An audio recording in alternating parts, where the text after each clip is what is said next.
আল্লাহ হযরত সুলাইমান কে এমন এক বিশেষ জ্ঞান ও ক্ষমতা দিয়েছিলেন যার মাধ্যমে তিনি প্রাণী, জিন এবং পাখিদের ভাষা বুঝতে পারতেন।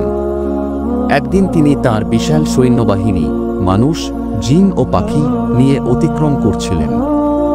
হঠাৎ তারা তিবরার উপত্যকার কাছে পৌঁছালে এক তিবরা তার গোত্রকে সাবধান করে বলল, হে তিবরারা, তোমরা তোমাদের বাসায় চলে যাও, নইলে সুলাইমান ও তার বাহিনী অজান্তে তোমাদের পিষে ফেলবে। হযরত সুলাইমান তিবরার কথা শুনে হেসে ফেললেন এবং কৃতজ্ঞতা সহকারে আল্লাহর প্রতি দোয়া করলেন যেন তিনি আল্লাহর নিয়ামতের প্রতি কৃতজ্ঞ হতে পারেন এবং সৎকর্ম চালিয়ে যেতে পারেন।